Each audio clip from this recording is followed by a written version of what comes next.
Welcome back to another episode of the Hooligans Pitch. As always, we are your hosts. My name is Michael, and this is, as always, Chad. Hey, Chad, how you doing? Oh, just swell. Yeah, me too. 6 weeks left of footy in the Premier League. Have you pulled any hair out yet?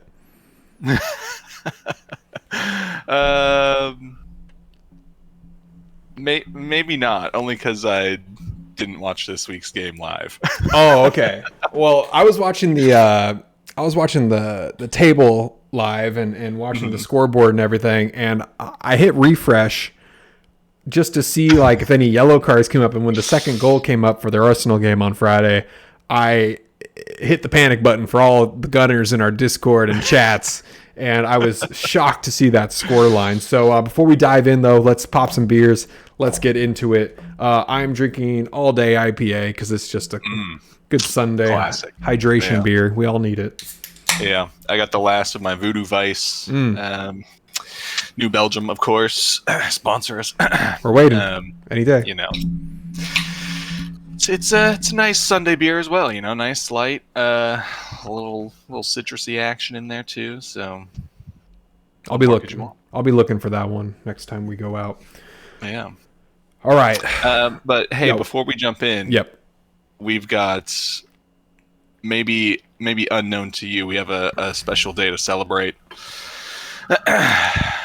As a result of Friday's game, it's officially St. Totteringham's Day. Please explain. Please explain what that is after we cheers. So St. Totteringham's Day goes down ideally yearly, but it's been a little bit of a delay where Tottenham can officially not finish in the table above Arsenal. So this is a great day. Cheers to that. And just throw some knowledge at you. It'll go on, 16 years now for Tottenham without a trophy. They will not have won the league in 63 years. They put on a great display against a top four opponent today. No manager, no director of football. Club's, in a great spot. Damn, Chad. Chad's out here blasting cannons at Tottenham right now. Insane. Well, that was a fun history lesson. Yeah. The score line today for both games, when I saw them again, I was just like, wait a minute, hang on.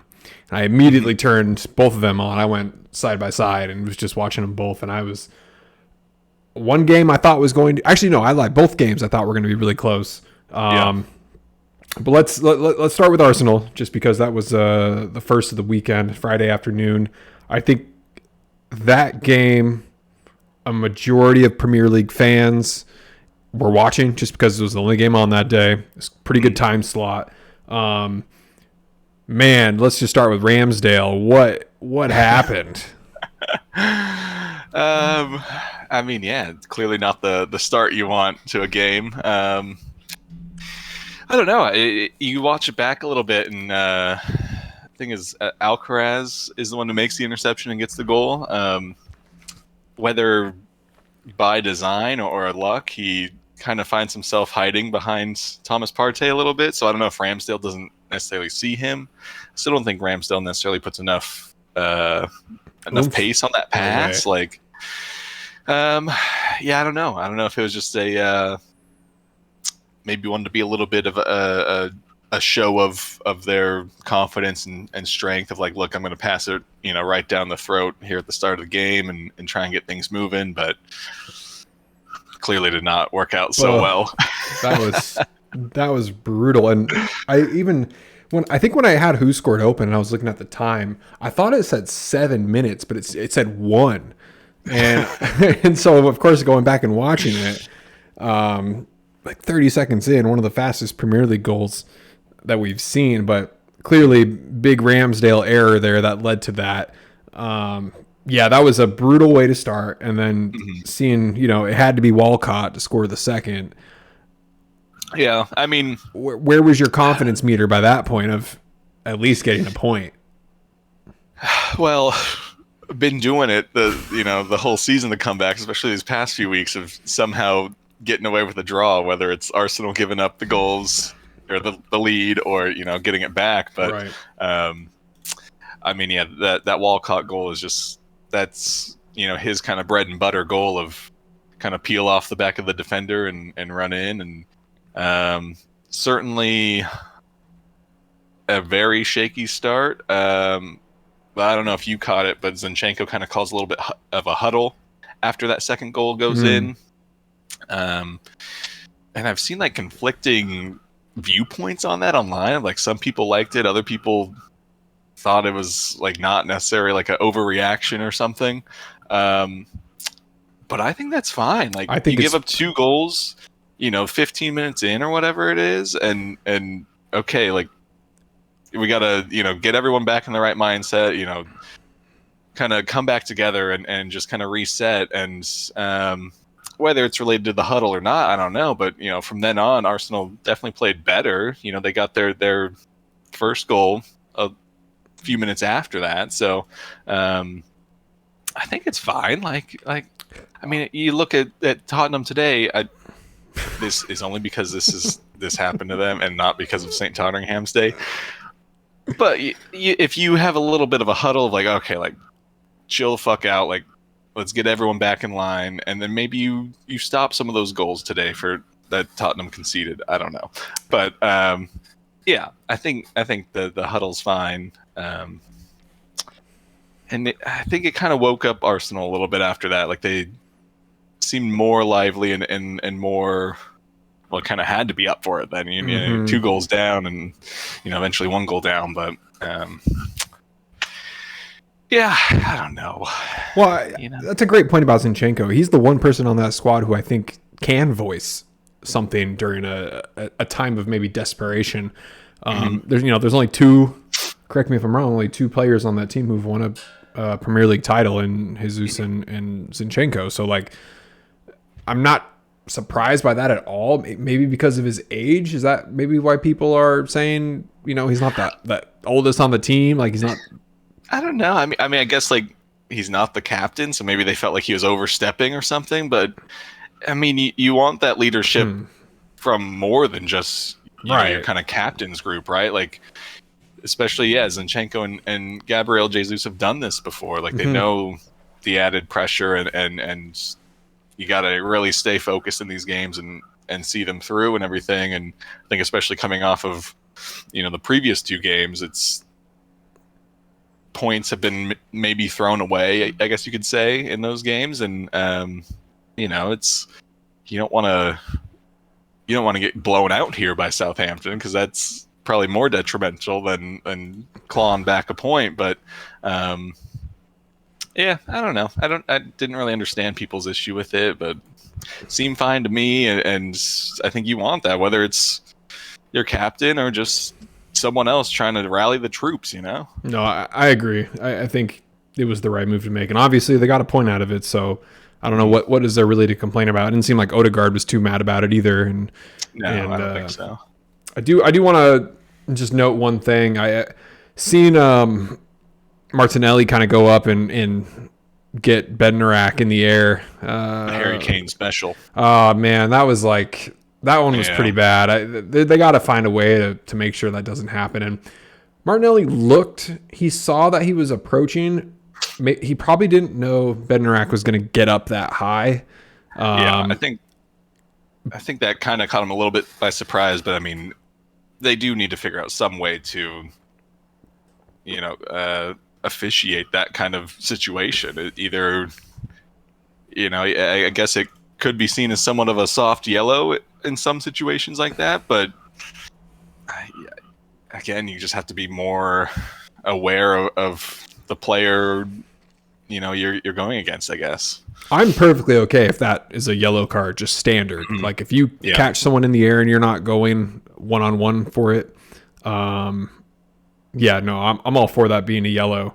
Because Bednarak did not look good after that either. He was like dazed and confused, and his body was all like sideways on the ground. I was like, oh man. So that didn't look good. But man, Southampton, they came out. they got Yeah. something to play for now, and now it makes me wonder. Like, yeah, they're still pretty down on the table. They got what 4 points to get out of relegation zone, which is not a lot. So No. if they play like this every game, though, like who knows? They might be able to get out because that was probably the best they've played in a long time. Yeah, I think so. I mean, they'll obviously feel disappointed they couldn't leave with all 3 points, but Yeah, I mean, even a point for them at this stage is huge to try and get out of that relegation zone. Um, but yeah, I mean, just the Arsenal way this season of making last ditch efforts and fight until the end, which is great to see. the Obviously, a ending win was would have been wild. nice, but yeah, it's I don't know. I guess Southampton maybe getting a little tired of defending towards the end there to let some of those goals through, but I mean, Arsenal players had to be there to make the plays, and they were, and Trossard has a shot that goes off the crossbar. I think at like the 92nd minute or something. Like, so nearly could have been another one of those games, or get the win at the last second. Well, and then there were a lot of bodies just kind of flying around the box within the last couple of minutes. I'm like, it was too hard to tell if any of those were maybe PK worthy, but definitely like, I don't know, some are close. Like they were just flying around. People were on the ground. Who knows if a ball hit a hand? It very well could have, and like we have no idea. It would have been kind of a soft PK, but definitely something to like look for because it was close. Yeah, I mean, I don't know. You hope they're fully checking all this stuff and, looking at it correctly, I guess. But that's just, I think at that point, like, sometimes I think Jesus was maybe trying to look for it a little too much and like just either take the challenge fully or try and ride it out and at least get the shot off. But I get it. If you can get an easy PK, then hopefully seal the deal that way. Like it's part of the game, right? Like Right. that's how it goes sometimes. But they didn't get it. Ref wanted kind of nothing to do with that shenanigans near the end of the game. But by the final whistle, both teams were dead. They just fell over so fast and were so done. And then Arteta looked like he was going to pass out. He just he just took a deep breath and just like grabbed his hair and just was like, oh my God. So I can't imagine what the dressing room talk was like afterwards. Yeah, I mean, I think you got to commend Arsenal players for the fight to the end. I mean, you go down 2-0 early, it's easy to just kind of check out and not really fight your way back. And I mean, you kind of saw that last week with West Ham when they got the goals. Like Arsenal didn't really turn it back on to get back into the game, so it very easily could have been another one of those. Mm-hmm. So I think Arteta, he seems, at least in like media realm, he seems to be the more positive coach of like harp on the good that we did rather than the bad. If that's the case inside the dressing room, I don't know, but I think he'll probably be on them about the fight out there is good. You just got to do that earlier and kind of like last week, like just kill the game off completely before you even think about taking it a step down at all. Yeah, I mean, defensively, Arsenal's been a little bit rough for probably the second half of the season, I'd say. It's quietly kind of been an issue, and the goals that they've scored have probably covered that up some. So I don't know, Well, 3 days until the biggest match of the year. That one is going to be a doozy. And I watched part of the City game yesterday, and they basically took the day off. Took the day off and rolled Sheffield. Holland maybe touched the ball a couple times, but he didn't do much. So that they're ready. They're gearing up for Wednesday as well. Wednesday, I think that's the day. I think it is Wednesday. Yeah. Yeah. I don't know. I mean, it seems fair, I guess, if Arsenal will have played City 3 times after Wednesday, and if you can't get any sort of result from 3 times, like, do you deserve to finish above that team? Maybe not. Like, that's fair. But we'll see. It could be that City now sees Arsenal dropping points for 3 consecutive weeks, and maybe comes in with like a little bit of a underestimation of Arsenal. I don't know. That's hopeful thinking, I think, but A little bit. And their City's schedule is not anything crazy either. Fulham after Arsenal, West Ham, Leeds, Everton, Chelsea, Brighton, Brentford. That's it. So like, I don't know. They got I don't want to say an easy finish, but they're not playing any of the top 4 besides you. And, it should be a straightforward, just win the games you're supposed to, and they should be fine. Not to say I've given up hope, though. Like, it's still neck and neck. If Arsenal somehow get a win on Wednesday, this whole thing kind of blows back open, right? For sure. Or even a draw. A draw can still do crazy things because, the last draw that I'm looking at from City, was against Forest. So you never know. They can slip just as Arsenal have slipped. Unfortunately, it's just now in that situation where it's like you're relying on these other teams to do things for you instead of you doing it all for yourself. Yep. So it's always a tough spot to be, but like, to me, it's not all doom and gloom. It's this is what you want your team to be in, right? Like, fighting for the title, fighting at the top of the league, and not these like meaningless games of like, we're fighting to be 6th and like fighting to be 8th. Hey. I'm not pointing any fingers. But it's like, I've seen all the comments, and I get a lot of it's just straight banter of like, oh, Arsenal's bottling it, Arsenal's collapsing, and all this stuff. It's like, are they though? Like, like where you at? This is the same team that whole season everyone's been like, they're gonna, like, we're gonna see the real Arsenal after this run when they can't beat X team, and then they go through and do it, and like, they've been doing it. If you guys want City to win every fucking year, do it. Like, I don't care, but like, for me, it's like, I don't know. I would rather see different teams win it. And we know City's got the money. We know they've got the depth to buy whoever they want, play the best players off the bench. Like, I don't know. I get it's just the sport of it all. But, like, to say Arsenal's bottling it, it feels harsh. I think there's a strong reason why, though, we don't have a lot of City friends. Just because there's not a fun team to really root for, because it's not, it's not like homegrown talent. You don't have a guy who you brought in. They've like exceeded expectations, like Mo Salah. Like, no one expected Mo Salah to do it, and they've never had that player.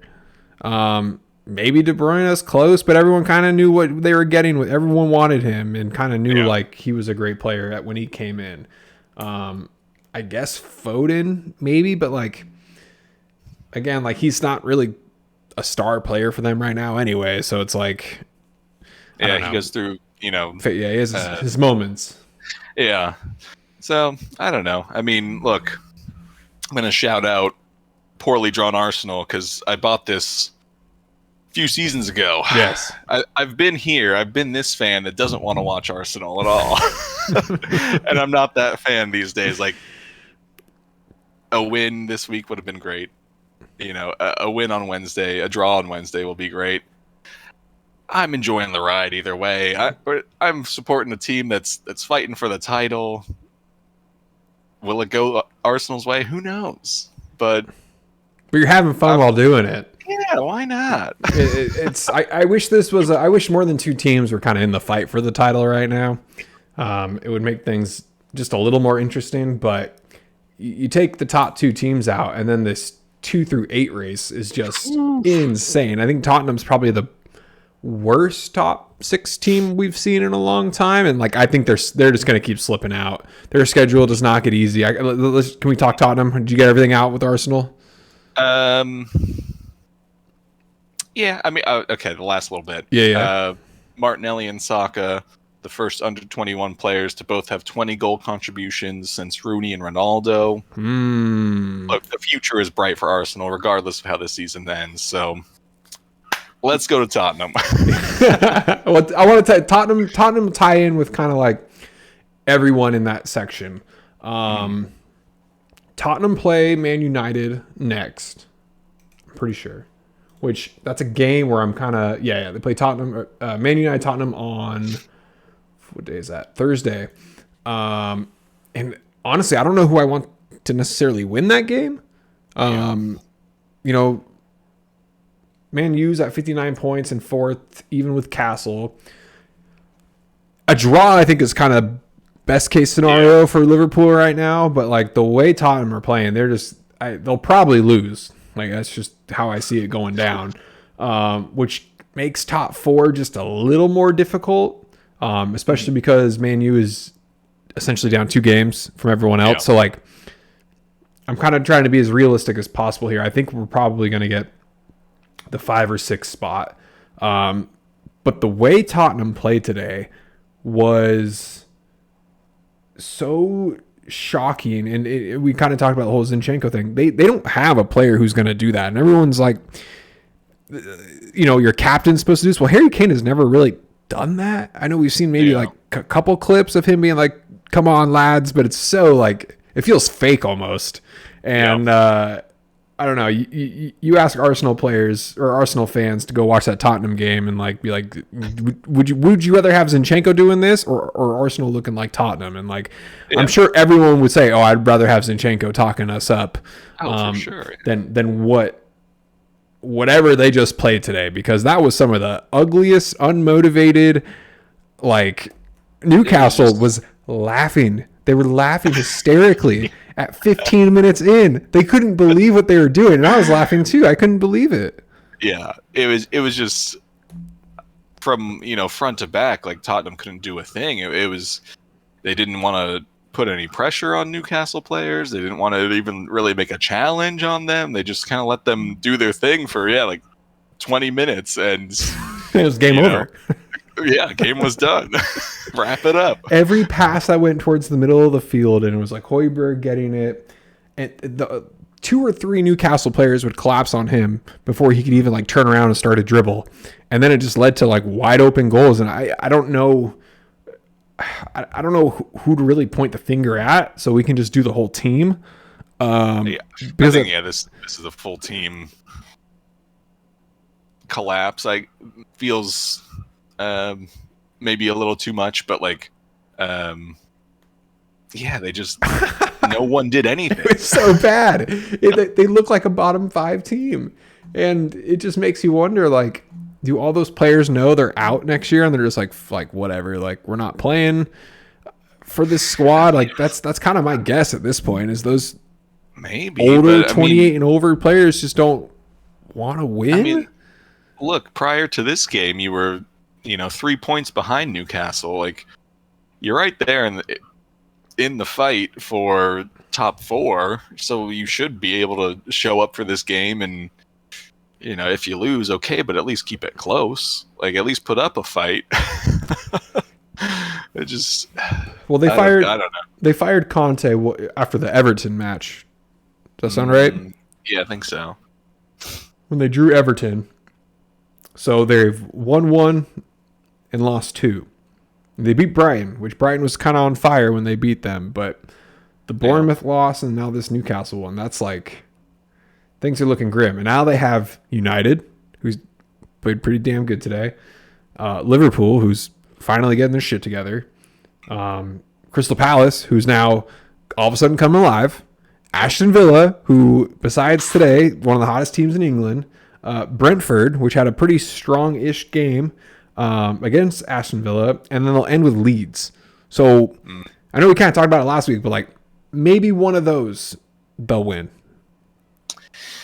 Yeah, I mean, unfortunately for Tottenham, so many of those games are, direct competitors to their league position. Like, oh, great point. 4 out of 5.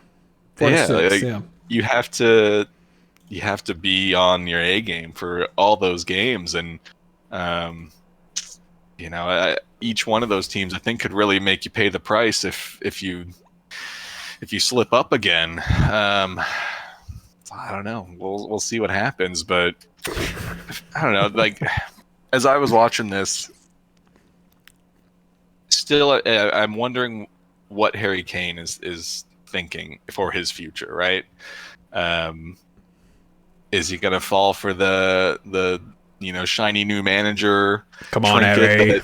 that they're gonna do like they've done in the past, and you know kind of entice him to stay, and okay, like yeah, you can bring in, I don't even know who you can bring in to entice him to stay necessarily, but Pochettino um, again.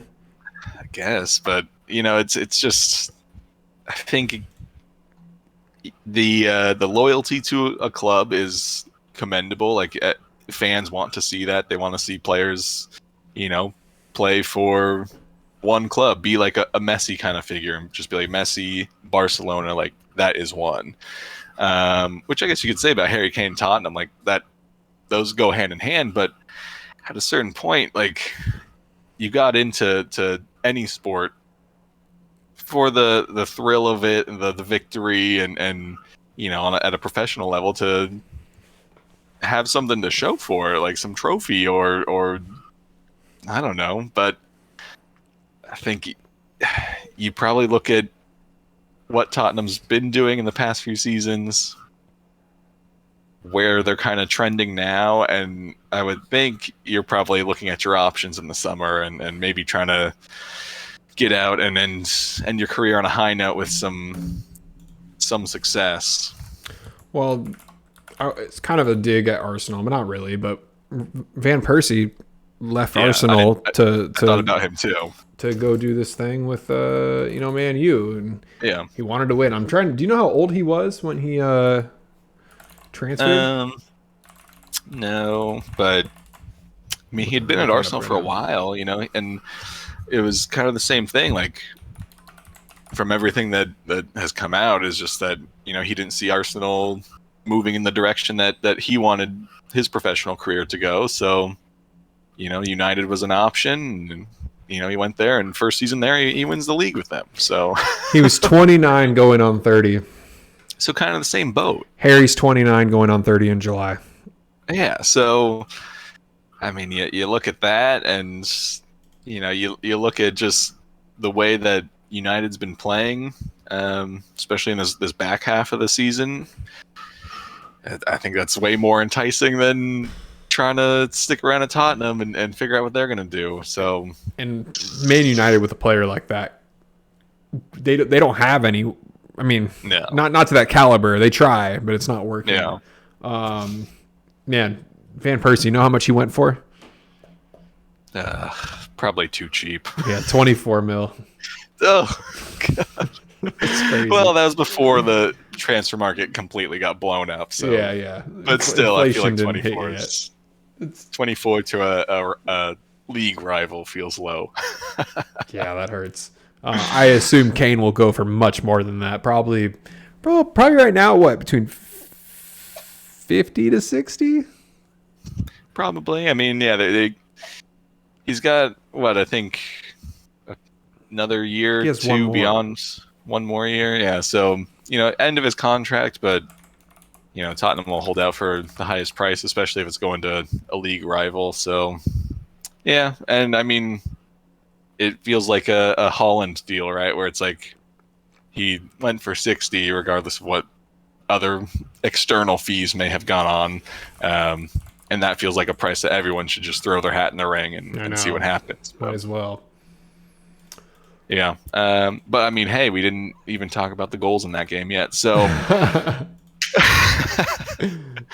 I mean, take your pick. I think my takeaway has to be, Jacob Murphy's second goal just bangs it in from downtown. And I love his celebration of just like disbelief and like in awe of what probably his goal and just what is going on. He couldn't believe it.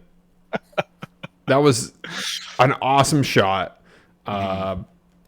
But yeah, I think it was the scoreline that caught him off guard more than just the goal itself, because his face was just lit up.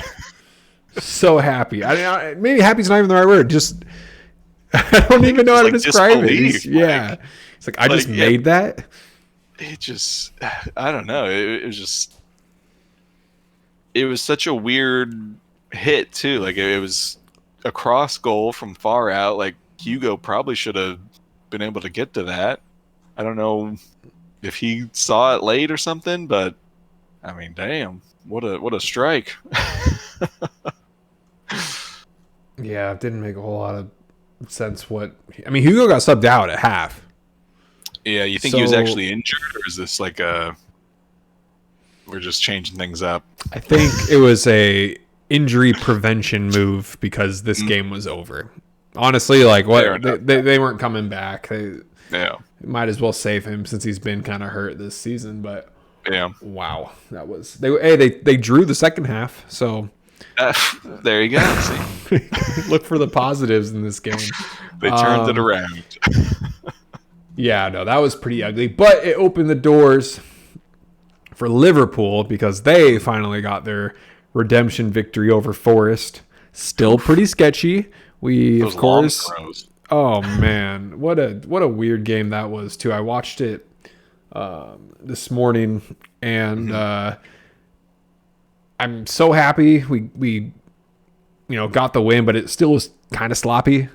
I don't think we played our best. I'm not really sure why Nunez is not starting anymore. I kind of wish he was. Jota's been playing great, but I don't see why. I don't know. Call me crazy, but we really could play all four of those guys up there and like have maybe Gakpo sit a little bit deeper. I would personally rather have that than like trying to have this like fake midfield thing and just go all out in the attack. Curtis Jones, putting Gakpo instead of Curtis Jones, and I don't know. I don't think we're missing out on too much there. But that's just me. Yeah. I mean, yeah, it's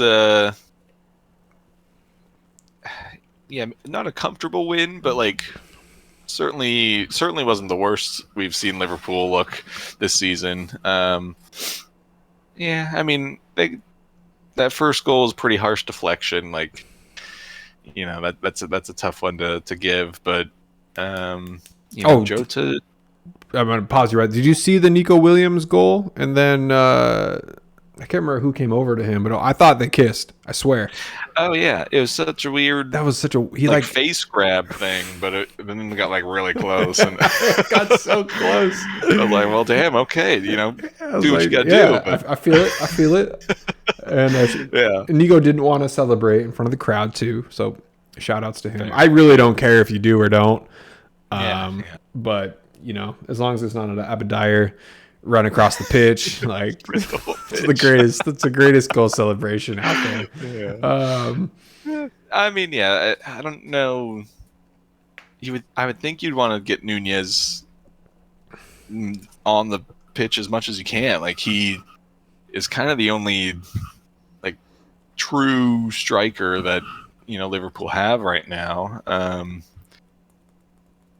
So I don't know. I guess maybe Jota's just been on a little bit better form, so Klopp's just playing into that.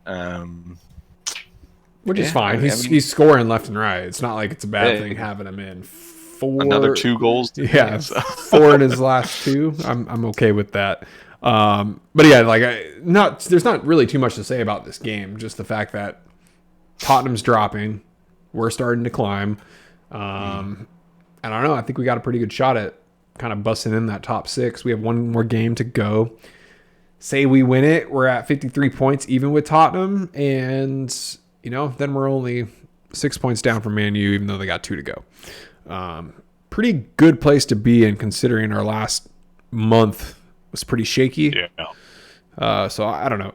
I'm happy with where we're at right now. We'll see after, I guess, the Tottenham game in 2 weeks. That'll kind of be the big factor. West Ham, I'm hoping we just come together and take them out. West Ham played pretty good against Bournemouth today. I think Bournemouth, I don't know, maybe got a little overzealous because of how good They played against Tottenham. Yeah. But It just like it seemed like Bournemouth just wasn't as I don't know, not as like sharp Yep. in defense, especially as they have been. Um, but I mean, West Ham, I don't know, maybe built on the comeback against Arsenal, and got a little momentum going now. So they got some good goals. I mean, it's Scorpion. just like that Scorpion. That wasn't the cleanest Scorpion I've ever No, seen. it But man, wasn't. It was to cool. just want to like recognize the situation and just like throw your body like that. It's pretty cool to see, and even better when it goes in. So yeah, I don't know. West Ham I think looked fine. I don't know that they'll pose too much threat to Liverpool in their coming game, but they definitely have it in them, and I think they've done it a handful of times this season to score a few goals, and then we think like, all right, West Ham's kicking on now, and then they just don't. So For our end of the season Hooligan Pitch Awards, they will win the strangest team of the year, because we've been like relegation, like top 10, relegation top 10. Like David Moyes was on our list to get the sack. I know. Dude's still kicking. And it still could happen. He still could get sacked after Liverpool beat them next week. You never know.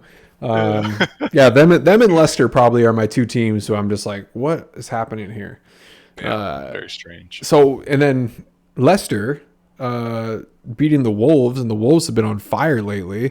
That was kind of like a weird match. No James Maddison. Tielemans played awful. Do want to shout out, guess who was the top rated player in that game, Chad? It's got to be our boy, So Soyeon-Chu.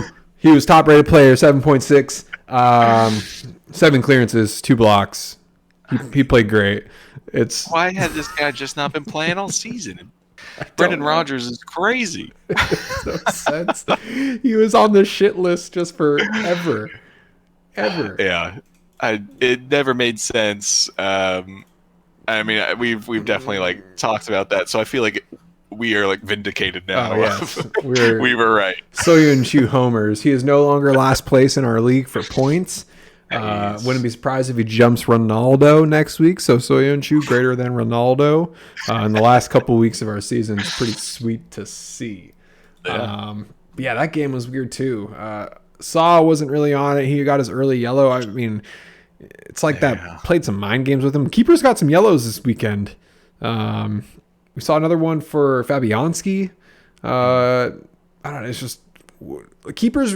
I feel like we go through these weeks like keepers are sharp and like clean sheets are happening or crazy saves, and then we get like a blowout from Lloris or oh gosh, who played great today? Sanchez. He played great today for Brighton in their FA Cup, making some crazy saves. Raya too in the Brentford game made some crazy saves. So I don't know. It's been very up and down. And then Pope, I mean, he didn't have to do much, but like I feel like you got to do better on that. Yeah, shot, that's what I'm saying. He got a position a little bit better. Harry kind of had nowhere to go, and he was on his weak foot, slicing it across. So, hey, fantasy, that helps me out a ton. That the clean sheet doesn't happen, but my team we got a little rattled today, so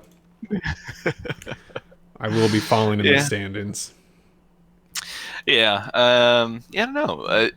The Leicester game, like Leicester, I think just was a little bit more up for it today than Wolves were. Like Wolves got that early goal, and then that was kind of it. They never looked like really like getting anything from this game. I don't know what was going on with them. This just pleads my case that Liverpool should go for Costanji, because he, the goal he scored today, he's not so much attack minded like Trent for Liverpool, but I think they could be really good at like figuring out who needs to be where, and like if one needs to recover for someone, they can.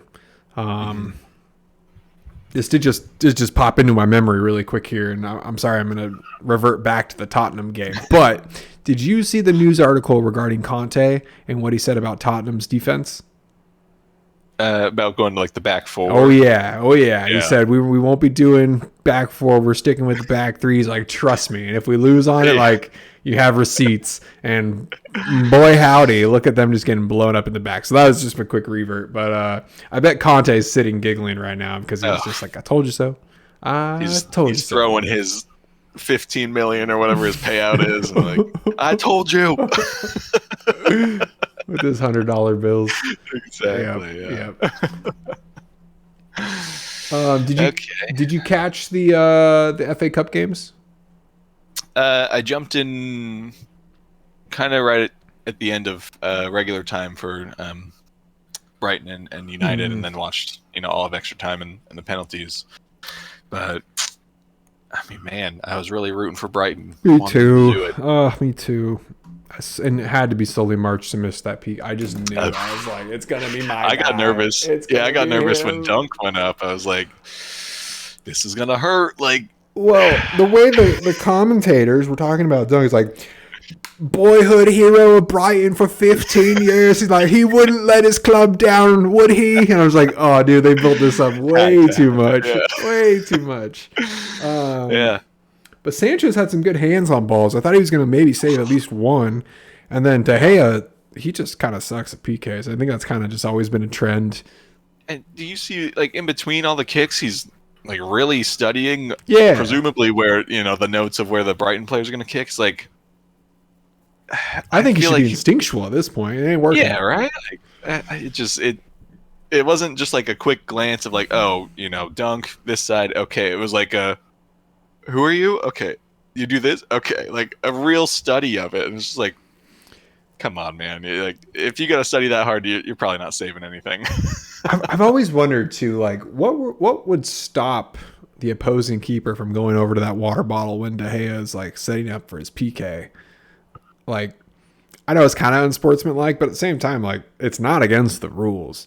You see players all the time kind of walking up towards other team huddles and like trying to listen in. I don't know. I was just like, I would maybe just go try to look at the water bottle and just to see what it said. Because like the camera, they tried to zoom in on it, but the towel was kind of wrapped around it, so you couldn't see really what was said. I guess what would you do if Sanchez went over to get a drink of water from De Gea's water bottle and just like, I don't know, the paper or whatever's on there, just kind of like rip it off and toss it, whatever. Like, there was no foul committed, right? Like, there's I don't think so. Is that against the rules? I don't think there's a rule against, what would you call it? I don't know. It'd be weird. It'd be very strange, but oh man. And then I don't know if you noticed when March was going to get the ball, De Gea was standing on the spot, and I was like, why? Yeah. Like, the refs got to be better about letting the opposing team kind of like just stand there, in my opinion. Yeah. That might not be a rule, but like, it's annoying to me. It was kind of something that jumped out to me immediately. Like, as March was walking up, it's like, oh, that's, maybe not unsportsmanlike, but we've seen people do it before where they rough up the spot. Not that I don't think De Gea was doing that.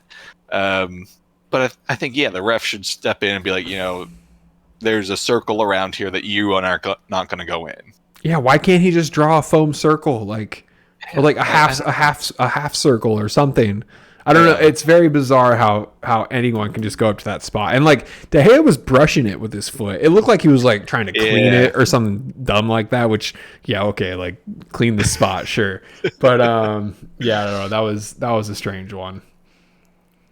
Yeah, I was kind of surprised to not see Matoma take a penalty. I don't know if he's like good at penalties or not. Maybe not, since he didn't take one. But I just figured he's a decent finisher on his own, so would have expected to see him take a penalty. But maybe he was really tired. I don't know. I mean, he had that last kind of chance there where it like poked out to him and his touch got away from him, so maybe his legs were just done. But I mean, he is a workhorse. That wouldn't really shock me if he was like, I can't even run to the ball anymore. Yeah. All right, so I know we skipped around a lot, but let's talk a little bit maybe about Brentford and Aston Villa, because that ending was just both teams kind of like just going back and forth, trying to make anything happen. Do you think this was kind of like Brentford's like last ditch effort to try to make the top 6, or do you think like they're going to slowly start to fizzle away because they didn't really turn it on just until a little too late?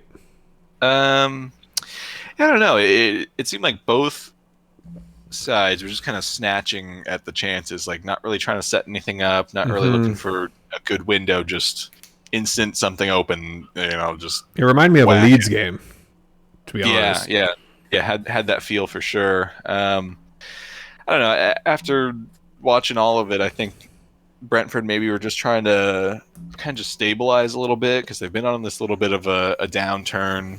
Lost their last 3. So maybe just kind of played a little bit safer today, which I guess worked out. You got a draw out of it. So, I don't see them falling too much further, but I mean, I don't think they're getting into Europa League position or anything.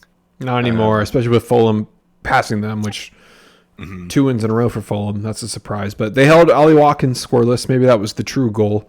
Sure, yeah. So first time in a while, we've been able to say that Ollie Watkins didn't score. But yeah, I don't know. That was kind of a even for Villa, I just felt like they looked a little bit flat today. Like, yep. It seemed like every game leading up to this, they were, running so hard and covering so much of the pitch and making all these threatening passes and runs and stuff. And just today was just kind of like, I don't know. No one looked like they were really turning it on to that level. And so I guess a draw is maybe fair. But this was the first time since early March that they were only held to 1 goal. They've been putting up 2 and 3 in every other game. So, again, Brentford's kind of known for that too.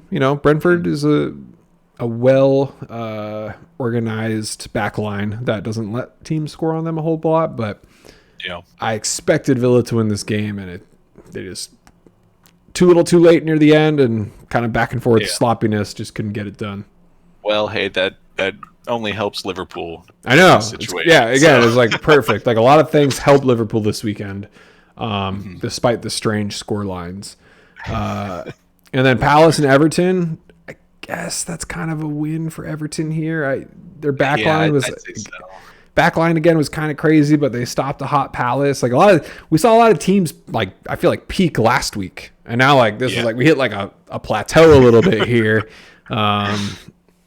Where the bottom teams got some points maybe they didn't fully deserve. And I think Palace definitely had, it looked like a lot of good chances. They just weren't very good about making good on their chances, but I mean, man, Holgate just getting roasted by Jordan Ayew all game, and then makes a dumb second challenge on the second yellow. Like, what are you doing? Like, it just, especially after the first foul that he did that got the yellow, where it's like, I think a yellow's fair, but it's a little bit softer, of just kind of pushed him away from the ball. So the ref is playing it a little bit more sensitively, and then you're gonna throw in this late dive challenge to try and stop him, and of course you're gonna get a second yellow card for that. Like, I don't know what he was thinking. So I think Everton probably comes away more quote unquote the winners here.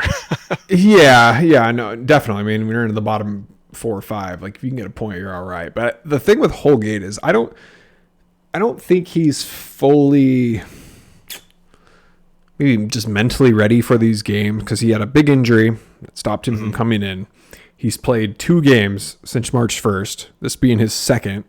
So he's only played 6 EPL games this whole season.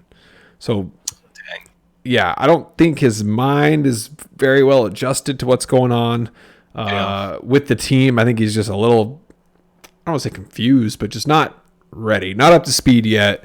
But now with this, should he get it's a 1-game ban, right? Since a double yellow? Should be, yeah. 1 game. With what 6-ish left, like he might not play again in the EPL of this season just because it's just too much of a risk for Dyche to put him in. And when you have other senior members, which Cody is gone, I guess now. He got Soyeon chewed, and I don't know what happens behind the scenes at these clubs, but Cody, I think, is definitely a little bit more, I guess, like attack minded than Sean Dyche likes in his center backs, but he's also not a terrible defender. Like, you can put him in there and he'll make the clearances and the blocks and all that defending hard work you need done. So, I mean, I guess maybe after this, maybe he'll get a look. But he had Holgate playing right back. So but I mean, you got to kind of find the balance somewhere. So if Holgate is out and I don't know, presumably you thought Holgate should be maybe your starter on that side, I don't know who they got to bring in necessarily, but Coleman, Seamus Coleman. Yeah, I don't know. I mean, old man Seamus. Just strange that Cody can do so well next to Tarkowski for so long, and then new manager comes in. It's just like, nope, you guys don't work. February 25th was the last time we saw Cody. Dang. So, but again, was it working with Tarkowski? I mean, they did lose a lot, but I don't want to blame them for all their losses either. I think it was more, overall team just not working and maybe tactically. But I mean, I feel like a lot of the times that they did get a point or a win, you could look at that back line, that back two, and they made some good blocks. Tarkowski especially, because that's his specialty, is blocking things apparently. He's slowed down a bit though. He has slowed down. See, because Cody's not there to be like, yo, maybe block that. Maybe. Or Cody was screwing up so much, Tarkowski had to bail him out with all these blocks. It could go either way. I mean, it's hard to tell, but Michael Keane slotted in nicely. But to me, Keane and Cody are the same player. Yeah, that's why the whole Cody thing didn't even make sense to begin with. I never understood why they wanted to bring him in when they had a pretty good center back to start. And Yerry Mina, I think he's still there. He hasn't. Yeah, he's still there, and I thought he was pretty solid. I mean, they were in relegation zone when he was playing, so I don't know. Everton did weird things this season, and not a huge fan of what is to come for them. But yeah, I mean, it's getting tight. Calvert-Lewin is back, so maybe they can get something going with him. But he's been out. I think it was it's been a while. 8, 9, 10 games, something like that. So, it'll take him a couple games to get up to speed, and I don't know that Everton really has time to afford him to get up to speed. They kind of need him to get some goals right away. Hey, last time Calvert-Lewin played, though, they beat Arsenal 1-0. See, maybe he could be their way out of relegation here. I don't know. I mean, it wouldn't surprise me. He's a great player. Yeah, He knows how to score. So, but they're out of relegation right now, right? Oh no, they're not. They're even. I mean, even with Leicester, just that goal differential is really killing Everton. But we'll see. See, you got Leeds on the fall a little bit there, so. I know, poor Zach. He posted his Leeds farewell message, and I went to the table. I'm like, dude, they're not even in the bottom 3. But I was like, yeah, but yeah. I mean, I kind of did the same thing, but he was saying, they're he doesn't think he's going to get anything from the final games. I don't know who they're playing. I think we probably looked it up last week, but I mean, their next game is against Leicester, so winnable. You gotta get something from that, and then you got Bournemouth. And then you get City, Newcastle. Ooh, that's the Holland 5-goal game against Leeds. It's coming. Ooh, you think so? I mean, it would make sense, right? Could be. Yeah, I mean they don't have a great run in, but I mean, look, you get something against Leicester, you get something against Bournemouth. You probably won't get anything against City. Probably won't get anything against Newcastle. Potentially get something against West Ham. Potentially get something against Tottenham. Like, I don't think it's so set in stone that they're going down. But I mean, yeah, they just gotta start clicking. They had that little spurt of looking better under their new manager, and now things are kind of turning a little bit. Yeah, starting to fall, but a lot of teams are falling. A lot of teams are Yeah. have a little bit of wiggle room, but not a ton. Mhm. What do you think? Looking at the table, is Bournemouth safe? Bournemouth. 5 points. I don't know.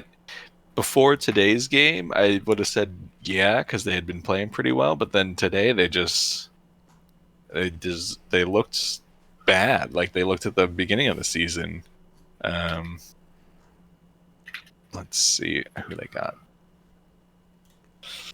I mean, yeah, they got Southampton Oh. next, Leeds, Chelsea, Palace, United, and end with Everton. So they play a lot of their direct opponents right there. So I think you can make it out. Like from the performances before this game, they definitely looked better of that bottom bunch. I think. I don't know. It's gonna be tight. It's gonna be so weird to see this all come to an end and like I don't know. I see Southampton maybe winning that game, which then throws a huge wrench into like all of these Yeah. points. If they get a win in that next game, it's. I mean, yeah, I don't know. I don't know when if we'll get an early decision on like these teams are relegated. It might come down to that last game or two. I love it. I can't wait for the last day.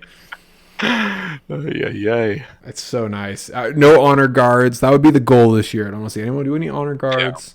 Just want to fair. see the last day, just chaos. Every spot matters. Besides, like, what I guess 9 through 12 are probably like not gonna do anything special. Pretty settled, I think. Yeah.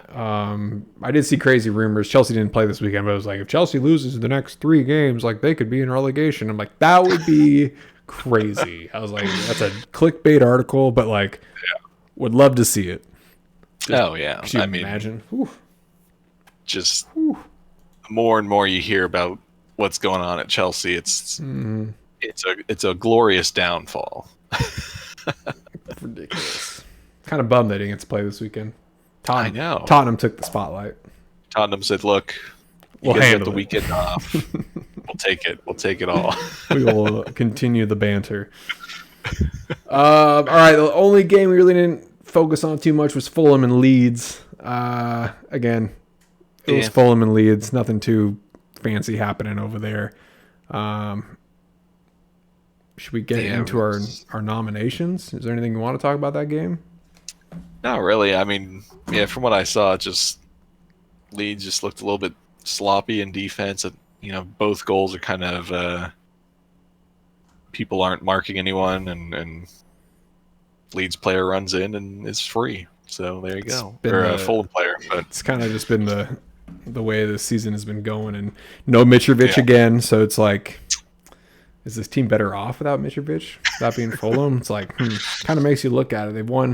They've split, I think, 2-2, win 2, lost 2 since Mitrovic has been out. I think you just got to tell Mitrovic, like, you got to keep it in his head that, like, oh, World Cup is coming up. I got to perform, because that was apparently the ticket. I guess what? There's Euros. Look, big tournament coming up. That's next Turn summer, it on. right? Euros is next summer? I think so. Yeah, I think so. I think it's Okay. normally that. Okay, so second half Mitrovic next year. We calling it right now. Yeah, we'll see. Remember that. Maybe he has this dream of doing great things for the national team, so he turns it on ahead of that. And I want to make sure Serbia made Euros. Has qualifying happened? Yeah, I don't know if qualifying would have happened yet. Because I think they're doing their They're still Nations in it. League stuff. Yeah. They're leading their group though, so Okay, see. it wouldn't surprise me if they take it. Yeah. But no goals for Mitrovic in those games. Yeah, that's the thing. I don't think he really scores for Serbia. So he just wants to be included. Yeah. You know. Well, bang him for Fulham. Yeah. All right, Chad. Let's get to our nominations. Let's do it. Team of the week. Now, I just want to note, we've been doing Team of the Week for the last 7 weeks. Tottenham's taken 3 of them. This is week 8. I'm sorry. Tottenham's been on the opposition side of the Team of the Week. I was gonna say, Yeah, no. Sorry. Let me rephrase. yeah.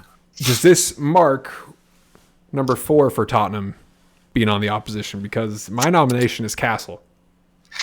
Yeah, I mean, you gotta agree after that. Like, the only other team that had a shout was West Ham, but Right. to just like, I mean, looking at table positions, you know, Tottenham Newcastle's that top 4 fight, and then to just completely destroy them 20 minutes in, it's just you can't not give them Team of the Week, even if it wasn't against Tottenham. Like, that's what better performance could you have? Hey, this is for Tottenham here. Yeah.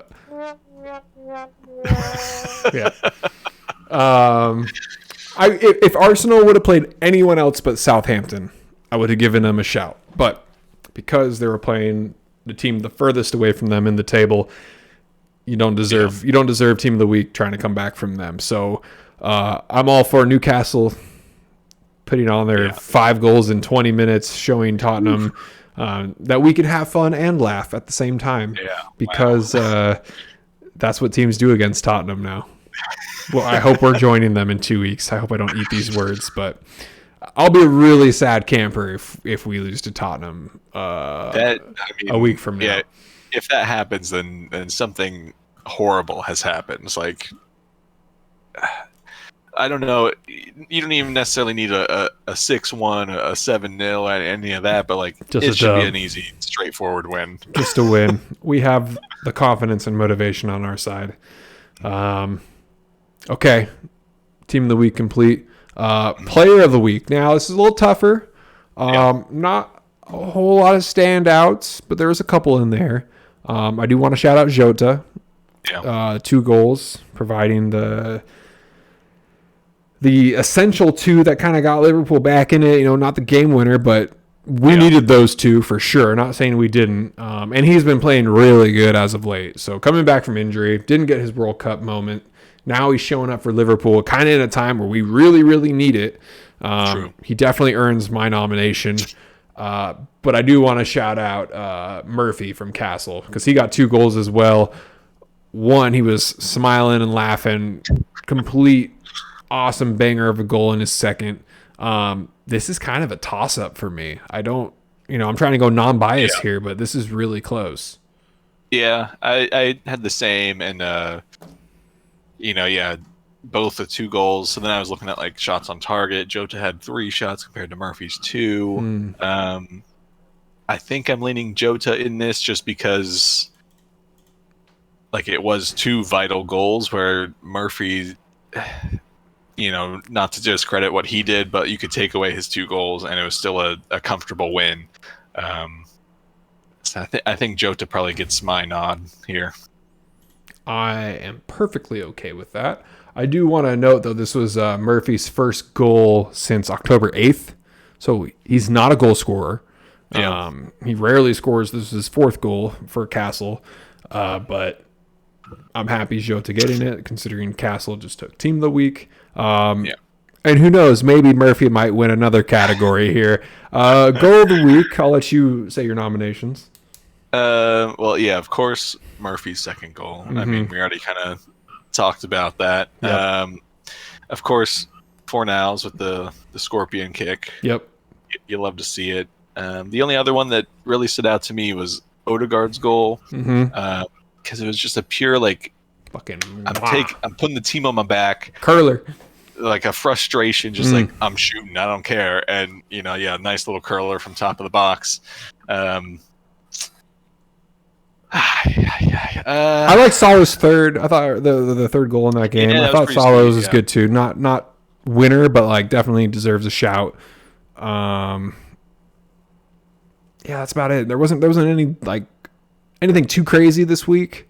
Yeah. A lot of rebounds, kind of just like just slotted it in. Good crosses, a couple of good headers. But yeah, the Murphy goal, I think for me is probably the cleanest strike and probably the most surprising. The Fornals goal was cool, but like kind of had it been a little bit cleaner. Yeah, because it was kind of it wasn't a hits his foot goes in, it not bobbled in, but hits the ground and goes in, and it doesn't look as sweet as like when Giroud scored his scorpion and just like straight into the goal. Like, yeah.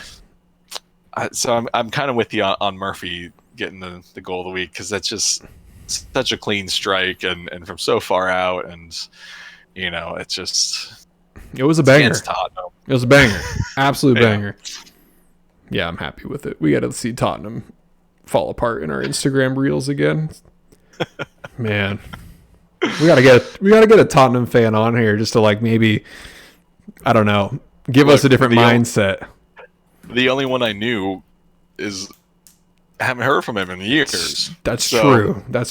Although, I got Chris Curtis. We can shout out Chris Curtis. Maybe he'll jump on here with us and talk, because he always tries to stay positive, and I'm like, how do you do this? And he's like, well, what else am I gonna do? I was like, lose 5-6-1 to Castle. Like, I mean, I feel that, and look on the bright side of things, but this was hard to find any positive from this. I mean, I guess your positive is that Harry Kane scored. Like, beyond that, they drew the second half, Chad. That's the positive. They drew the second half. They got a point. They really in the pulled second together, got everyone on the same page, and really took it to Newcastle in that second half. Yeah, Harry Kane at halftime said, "Hey, it's 0-0 right now," and then they drew 1-1. I wish he said that. I would love to see everyone's reaction. Just like, what? Yeah. All right. Yeah, Chris Curtis, get in here. Yeah, we'll have to see what's going on with him. And then shout outs to Wrexham. I hate seeing these spoilers, but I love. There's no way I'm going to avoid them. Yeah, what am I going to do? Like, I told Kristen, like, do you want to know? She's like, yeah, sure. And I was like, oh, you'll probably see it. She goes, I probably won't. And I was like, well, I'll tell you anyway. Yeah. I mean, yeah, definitely cool to see them getting promoted to League Two. It's definitely will make for some good TV in season 2 of Welcome to Wrexham. So, yeah, I mean, I wish I would have not seen, but you always knew anything that happened with Wrexham was going to blow up the notifications and news articles. So and hard stuff. to avoid. When you were like spoiler, I was like, yeah, whatever, I'll look at it. And I looked at it, and then I immediately went to Reddit, and it was like the top post. I was like, okay, I couldn't avoid this even if I tried. So yeah, but I mean, it was cool to see, Rob and Ryan clearly like fully bought into this. No, they're the right owners. Getting emotional about it and stuff, and fans invading the pitch to celebrate and stuff. Like, that's the stuff you love to see when teams get promoted and stuff. It's like, it's especially for Wrexham, having been struggling for so long and now getting some success, and cool to see. Hopefully they can continue, and hopefully we get the Welcome to Wrexham thing kind of continues with that. Like, I would like to see the progression with that, and not just like fizzle out as they get bigger and stuff. Like, yeah, continue all the way to Premier League. That'd be so sweet. Yeah. You never know. Why not? Never know. We'll be crazy. All right, Chad. With that, got anything else to note? Not too much. I mean, Sac Republic. They play Detroit. Right? Detroit. Play Detroit. Yeah. Got a 1-0 win there. Play our next round of the U.S. Open Cup on Wednesday against Oakland. So a little bit of that local rivalry. You going? Yeah, I'll be there. Nice. So top of the league, top of the table. Ooh. Cruising right now. things are looking good. Well, Let's pray it continues. Maybe they'll get promoted to the MLS soon enough. You never know. Who knows? You never It's know. anyone's guess. God. I would much rather see Sac Republic play than, gosh, I don't know. Who's the worst team in MLS right now? I think it's Kansas City. Well, we're not going to say Kansas City. How about Minnesota? We'll go Minnesota United. No one wants to go to Minnesota. True. Too cold. Yeah, exactly. All right, Chad, with that, episode 33 of the Hooligans Pitch in the book. 6 more weeks left of Premier League. 1 FA Cup match left between the Manchesters. That should be really fun. 4 teams left in Champions League. Women's World Cup in roughly 90 days. Roughly 90. So we got some things to get prepared for. And then things to wrap up, which is just crazy. We've been doing it for 33 weeks now. So with that, the Hooligans Pitch. We're out. Peace.